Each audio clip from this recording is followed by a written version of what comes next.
Hello guys, and happy Easter to those who celebrate. In Ukraine, we have Easter today on the 5th of May, really late according to our calendar.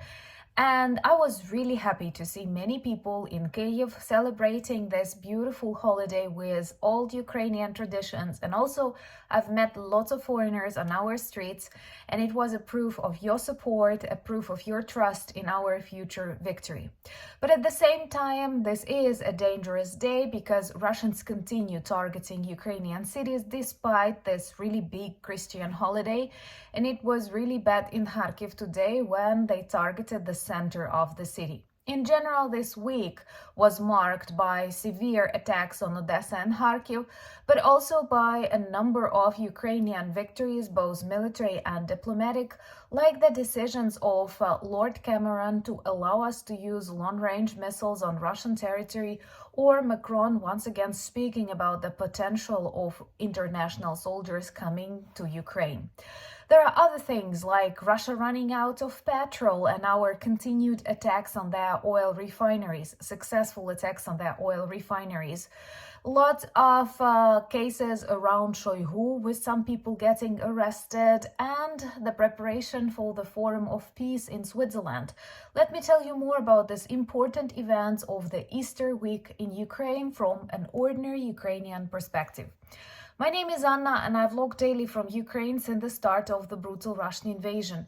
So if you're new to the channel, you support Ukraine, please subscribe and help us fight against Russian propaganda and fake news. And my longtime friends, check your subscription status and hit notification button. This week, once again, was very dynamic with lots of good and bad news for Ukraine and the world. And I'm really happy to feel that with each day, with each week, with each month, we feel more united with our partners. And that's why the address of President Macron, who says this is a global war, this is not a local conflict, and one day it may be that international soldiers will come to Ukraine, was a beautiful message. Once again, no one in Ukraine wants or believes that international soldiers will substitute Ukrainian. This is our task, but at the same time, there are lots of good tasks, work that can be done, or maybe even useful for international armies, starting from training Ukrainian soldiers and finishing with getting our experience. Because, oh my God, guys, this war is very different from the ones that you learned from the books, from the times of the Second World War, or wars in different other corners of the world.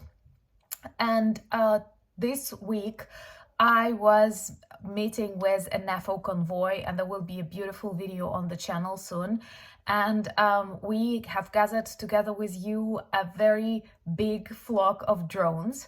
And we've met with Ukrainian soldiers who use them, both land drones, marine drones, and traditional flying drones. And the more I speak with these people, the more I understand how different this war is and how this is already the war of future. So when talking about these international soldiers in Ukraine, it's not about them taking our place in the trenches. It's about them getting our experience too. And of course, logistics, reforms, exchange, demining and other tasks that can be performed in future. I don't see it anyway as an escalation.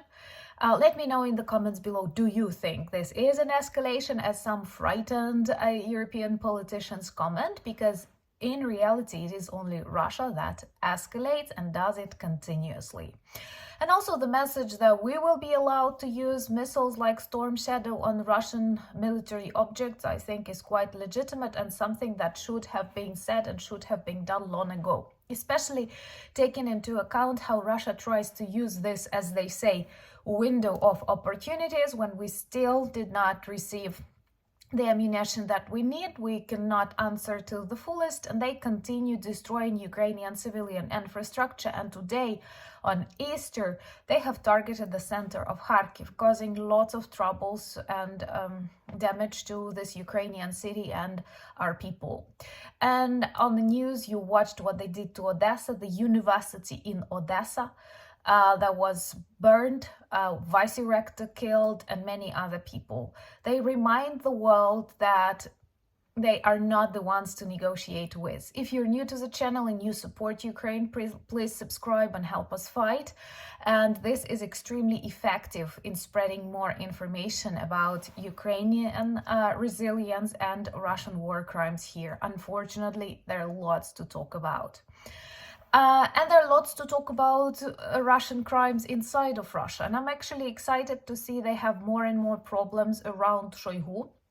One of his deputies was arrested, and according to toxic Russian media, others are also under investigation. In the newspapers, they try to say it's all about corruption, but corruption is a national tradition inside Russia. It's a part of their lifestyle, so even population inside Russia understands most likely it's not about corruption, it's about a betrayal of Mother Russia or something like that, caused by Ukrainian intelligence operations. From what I understand, one of Shoigu's deputies was targeted by Ukrainian hackers, and a huge amount of information got to us. And now we will definitely use it the way we want, I hope.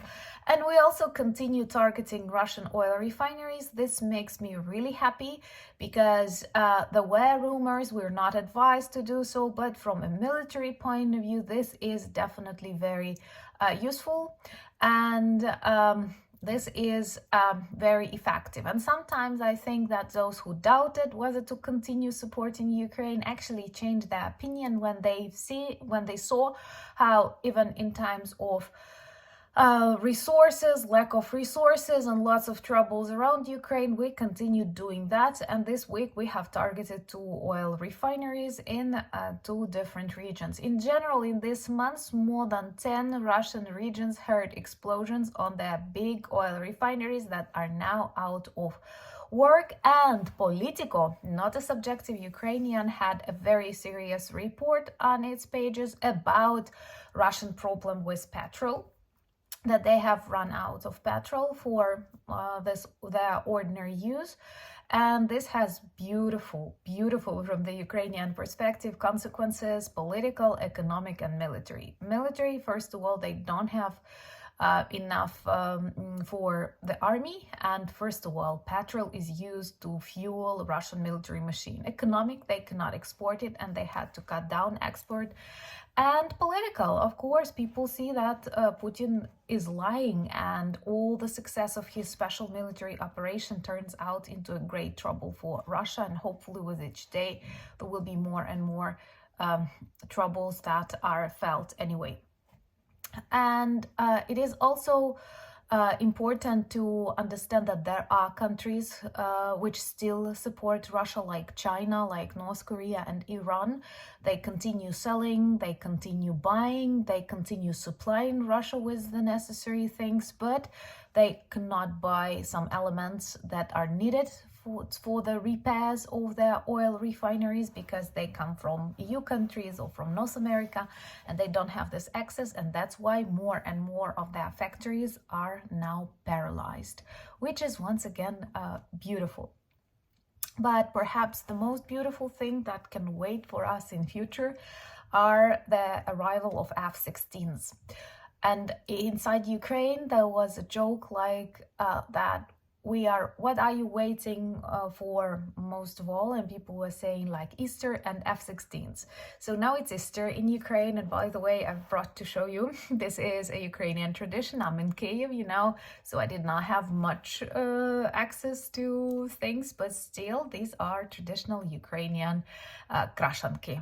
Red and green. I like these colors. Let me know in the comments below. Do you like them, and do you have a similar tradition? I know your Easter was a little bit earlier, but maybe I have subscribers who celebrated today. So happy Easter to you too. Oh my God, Easter. Do you know what's the Ukrainian for Easter? Великдень or Pascha. Великдень can literally be translated as the big day. And yeah, we do have many important associations with this day, saying that light and good always prevails. And Christ reminds us of that. And I know that Ukrainian diplomats and international politicians are working hard on this peace forum in Switzerland, where different strategies may be discussed. but what is beautiful without Russia? And that's an important message. I do remember how at the start of their full-scale invasion, they wanted to negotiate without Ukraine. They tried to appeal to countries like Turkey, to countries like China, that we will discuss the fate of Ukraine without Ukraine, wanting to undermine our legitimacy, our sovereignty. And now we have an opposite situation when we are ready to discuss the future global security and peace without Russia, because Russia is not a party to negotiate. Any agreement signed with Russia is not worth the paper on which it was signed. And at this moment, this is a criminal country, a criminal regime responsible for the deaths of thousands of innocent people. And I'm really happy to see that more and more countries are awakening and are getting out of Russian influence, be it political or be it very real, almost physical, like in Georgia.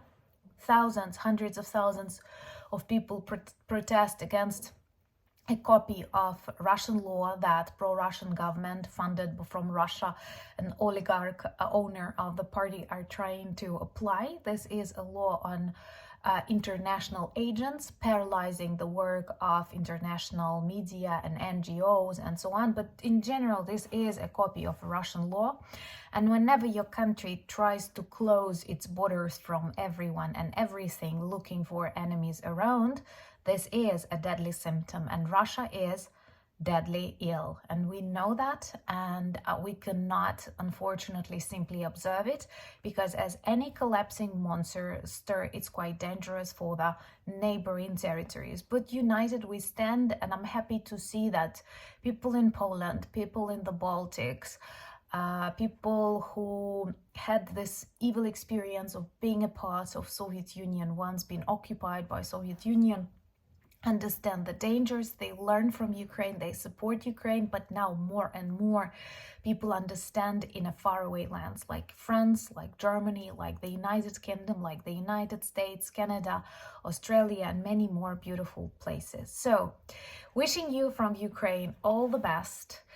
Sending you Easter greetings. Light must prevail, and we are definitely on the side of everything good. Remember to join me on Instagram to see more of my everyday life in Ukraine. I'm active there, and you will find the link in the description of this video. Also Threads, Twitter, and Discord.